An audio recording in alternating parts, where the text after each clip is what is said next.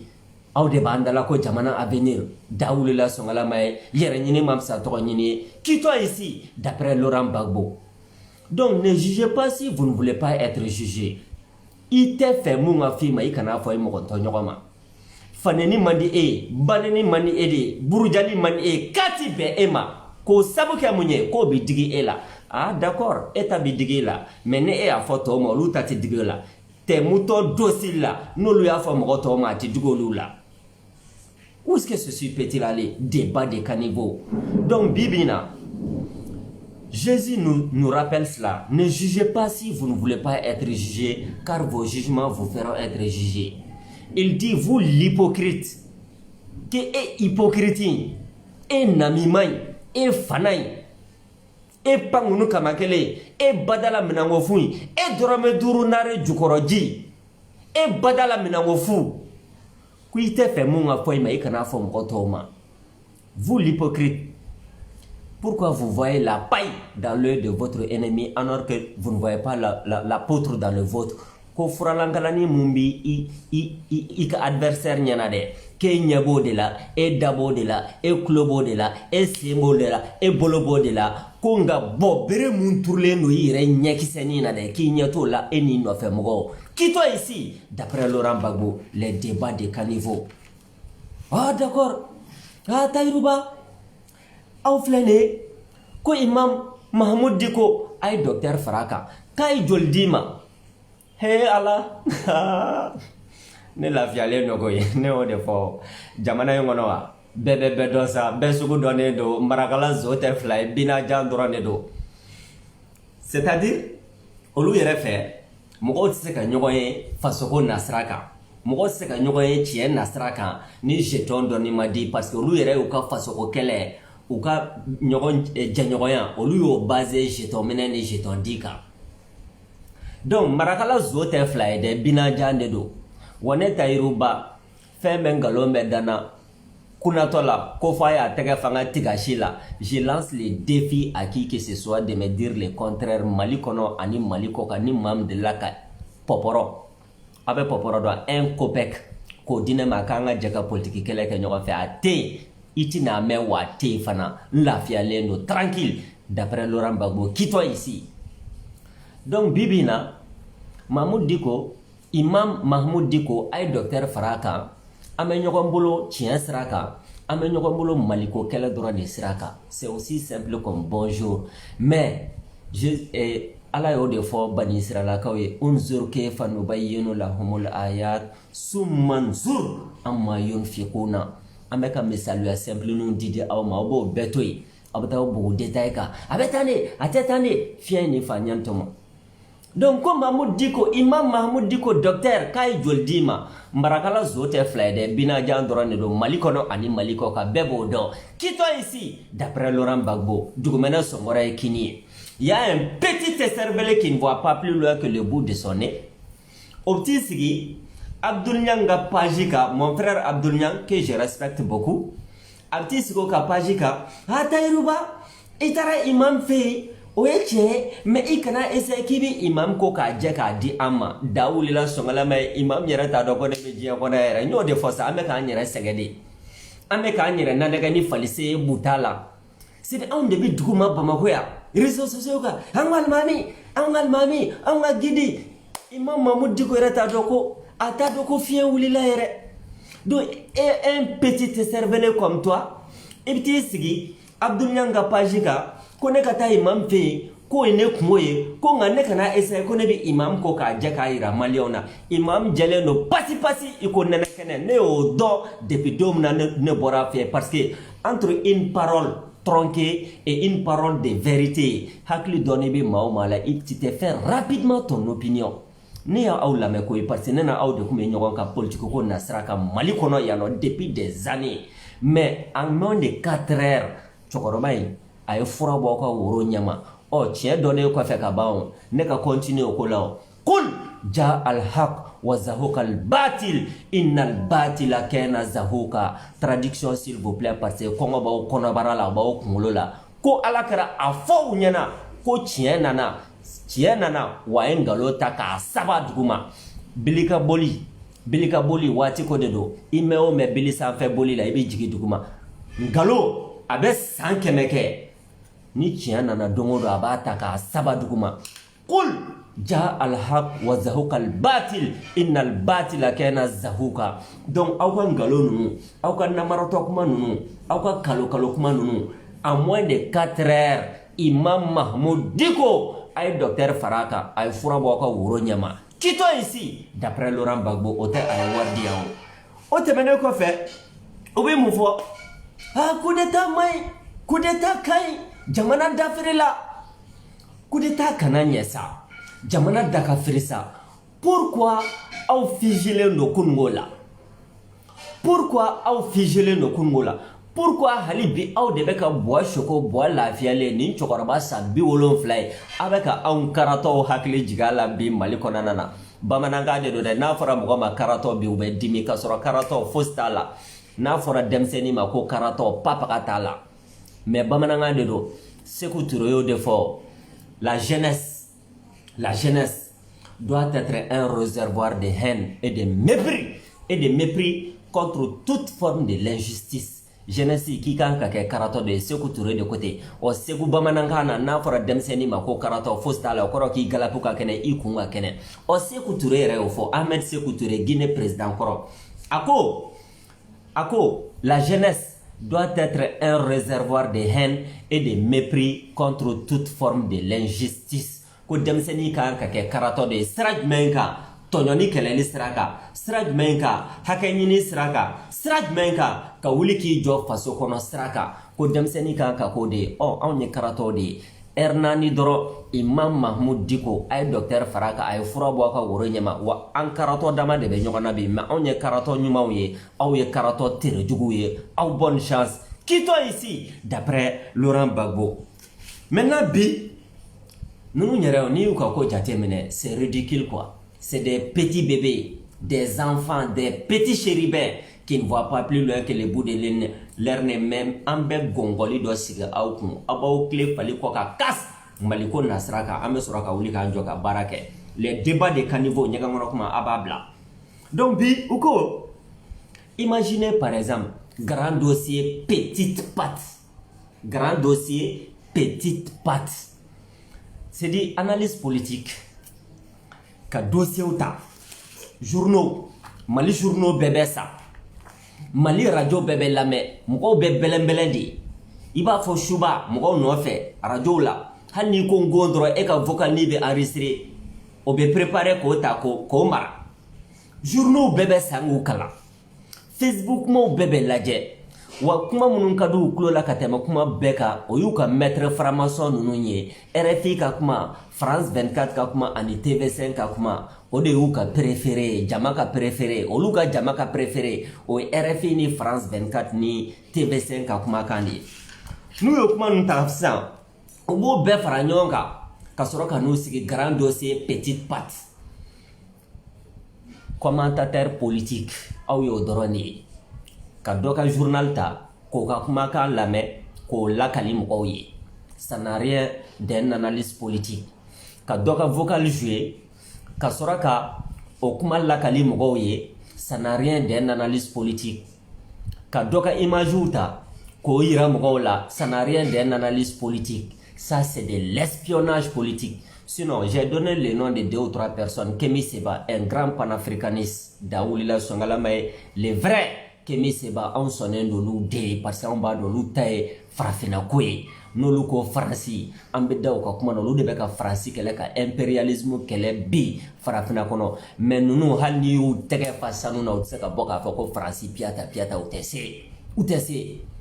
Suruku na no fe mogo olu ni Franci o de. Ni e fan fe a no fe dibila a be a do e kito ici. Donc Kemi Seba est un grand panafricaniste. Auta ka vidéo la je Facebook aba ka vidéo la je télé la aba ka kuma kan la radio la iti saki fale ya ko la debe ko grand dossier petite patte n'a ye dɔ ta a bɛ dɔ bila non non non a sigilen parce que hakilila min b'a kɔnɔ a b'a dɔn a b'a fɔ aussi simple que ça il n'en a pas besoin chapeau bravo Kémi Seba. Quittons ici d'après Laurent Gbagbo Nathalie Yamb ale fana bɛ ten Afrique muso ba dɔ don non ne y'a ka vidéo lajɛ c'est dit a b'i kalan quoi a b'i la faamuya n bɛna parenthèse dɔ da la c'est pourquoi j'ai dit nous les jeunes il faut k'an k'an yɛrɛ kalan k'an yɛrɛ former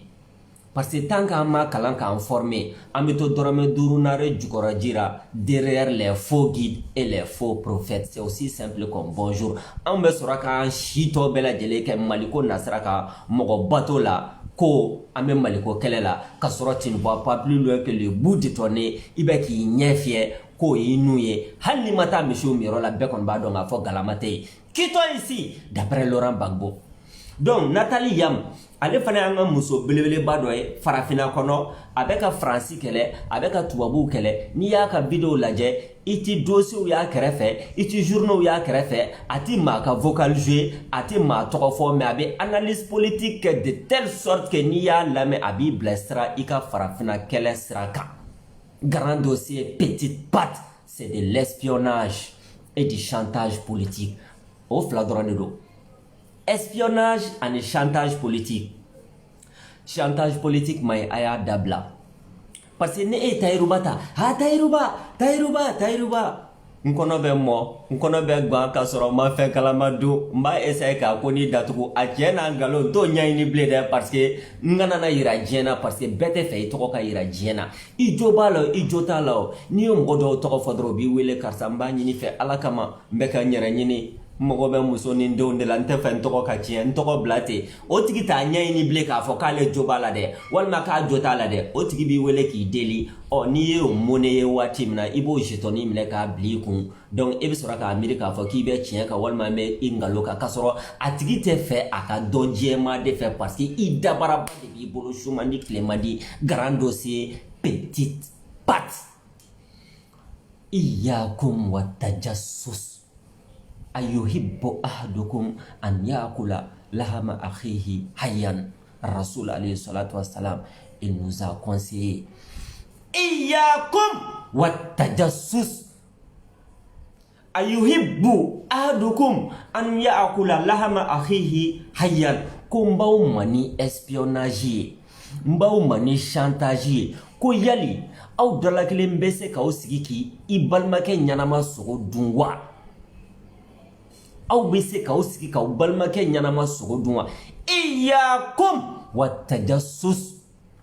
ayuhibbu ahadukum an yakula lahama akhihi hayyan ko k'an ka espionnage dabila an ka chantage dabila ko yali e bɛ se k'i sigi k'i balimakɛ ɲanama sogo dun wa alakira de bɛ k'i ɲininka a ye n jaabi grand dossier petite patte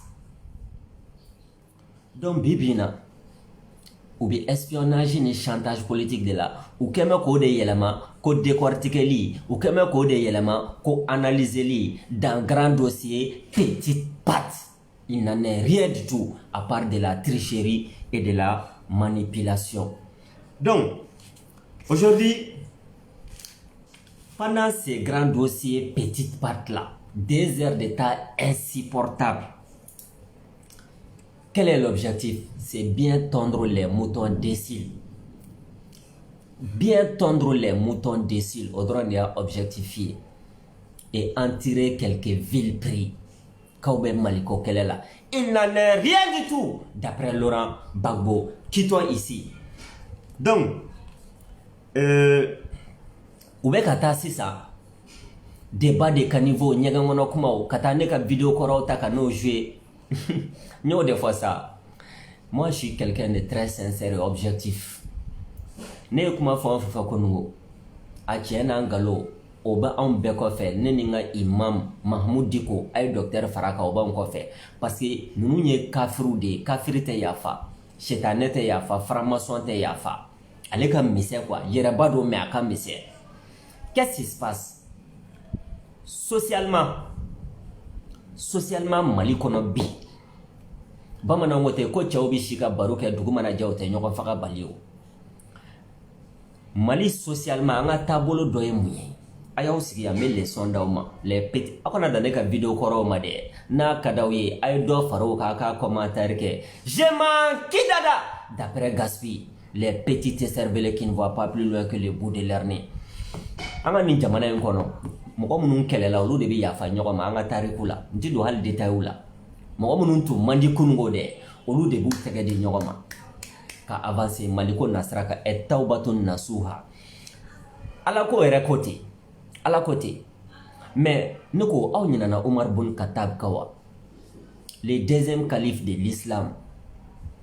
Abubakar fatulen ale de sigira alakira nɔ na kalifaya la ale de ye silamɛw bɛɛ mara je crois que 100 ans walima 112 ni ye mun da alakira ni sahabaw kan yani a ka don silamɛya la a ye t'aw renseigner quittons ici Khalid bun Walid bɛɛ ten an k'o bɛɛ to yen deuxième guerre mondiale waati anglais ni américains ni français u jɛra ka Allemagne filɛ kolonti ka da kolonti mais bi u tɛgɛ bɛ ɲɔgɔn bolo ka diɲɛ mara les petits cerveaux qui ne voient pas plus loin que le bout de leur nez. Aujourd'hui, ce que nous devons comprendre, le débat est extrêmement stratégique et important.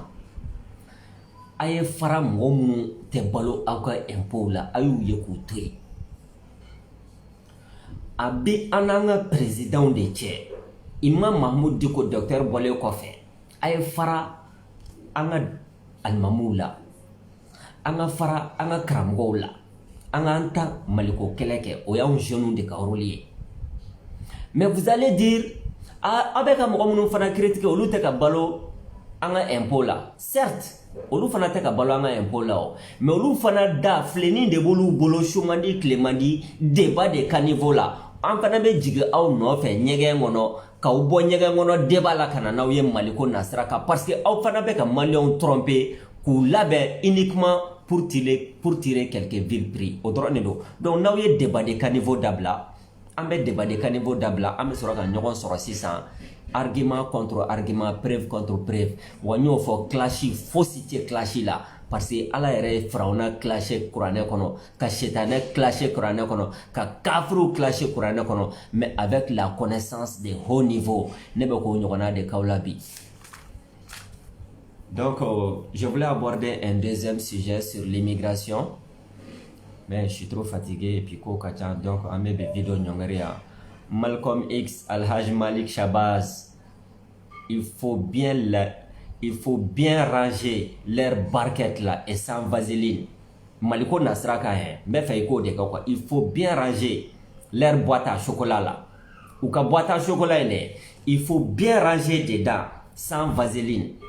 Malcolm X ne bɛ fɛ k'o de kɛ Miriam Makeba o kɛlen don sa an bɛ ɲɔgɔn bolo musomanin minnu bɛ liti kɔnɔna na musomanin minnu bɛ maliko kɛlɛ kɔnɔna na anw minnu ye cɛw ye maliko kɛlɛ kɔnɔna na an kan k'u protéger jɛnɛ sogo dogo je vais te protéger parce que muso man ca liti kɔnɔ n'anw ye muso kelen kelen minnu ye liti kɔnɔ maliko nasira kan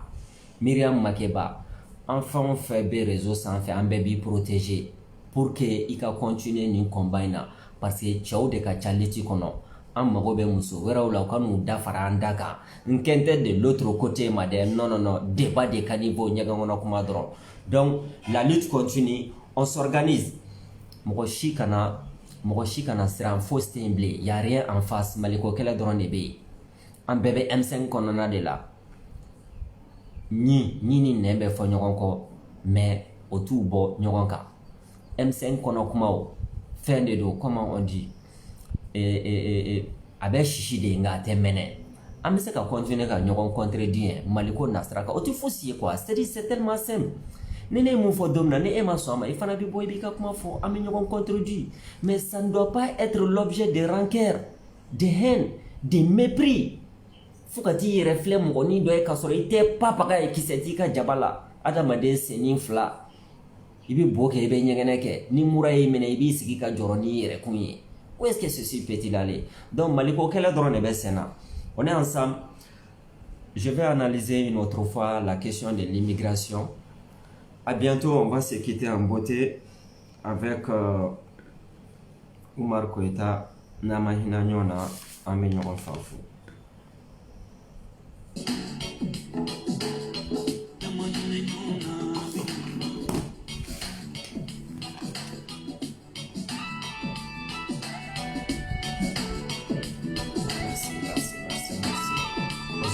c'est oser faire la lutte contre